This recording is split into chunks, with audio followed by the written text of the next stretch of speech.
സ്വന്തം അനിയനെ കുഴിമന്തി വാങ്ങിക്കൊടുത്ത് കൊണ്ടുപോയി വെട്ടിക്കൊല്ല. കുടുംബത്തിലെ 4-5 പേരെ വെട്ടിക്കൊന്ന ശേഷം പോലീസ് സ്റ്റേഷനിൽ ഒന്ന് കൂളായിട്ട് ചെന്നിരുന്ന് കുറ്റസമ്മതം നടത്തുക.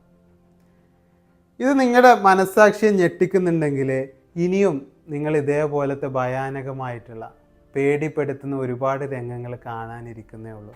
ഇത് എന്തുകൊണ്ട് നമ്മുടെ സമൂഹത്തിൽ ഇങ്ങനെ തുടർച്ചയായിട്ട് ഇത്തരം സംഭവങ്ങൾ ഉണ്ടാകുന്നു എന്ന് നിങ്ങൾ ആലോചിച്ചിട്ടുണ്ടോ? വേറെ ഒന്നുമല്ല, നമ്മുടെ ബ്രെയിൻ ഹെൽത്ത്, നമ്മുടെ മനസ്സൊക്കെ ഹൈജാക്ക് ചെയ്യപ്പെടുന്നു എന്നുള്ളതാണ്. 2 പ്രധാനപ്പെട്ട ഫാക്ടേഴ്സാണുള്ളത്. മാർക്കോ സിനിമയല്ലേ, സിനിമയെ സിനിമയായിട്ട് കാണണം.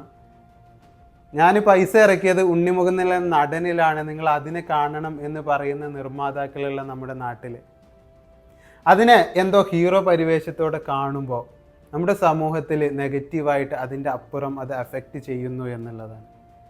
റാപ്പ് മ്യൂസിക്കുകൾ നിങ്ങളോ നിങ്ങളുടെ കുട്ടികളോ സ്ഥിരമായിട്ട് കാണുന്നുണ്ടെങ്കിൽ നിങ്ങളുടെ ഡോപാമൈൻ ബാലൻസിനെ അത് തകർക്കുന്നുണ്ട് എന്നുള്ളത് നിങ്ങൾ മനസ്സിലാക്കി വെക്കുക.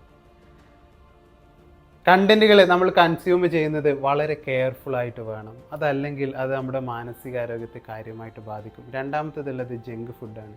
സ്ഥിരമായിട്ട് നിങ്ങൾ അൺഹെൽത്തി ഫുഡ് കഴിക്കുന്നുണ്ടെങ്കിൽ, പ്രീബയോട്ടിക്സിനെ കുറിച്ചൊക്കെ നമ്മൾ ഒരുപാട് സംസാരിക്കാറുണ്ട്.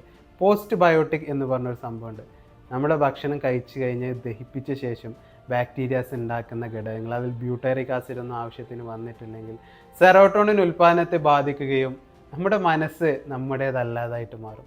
ഒന്ന് വിശന്നാൽ പോലും ചിലപ്പോൾ നമ്മളല്ലാതായി മാറുന്നു എന്നിരിക്കെ സ്ഥിരമായിട്ട് നമ്മുടെ ന്യൂറോ ട്രാൻസ്മിറ്റേഴ്സ് ഹൈജാക്ക് ചെയ്യപ്പെട്ടാലുള്ള അവസ്ഥ, ഇതൊരു തുടക്കം മാത്രമായിരിക്കും. ഇതിലും ഭയാനകമായ രംഗങ്ങൾ നമ്മുടെ തൊട്ടടുത്തും ഇനി സംഭവിക്കും. ശ്രദ്ധിക്കുക.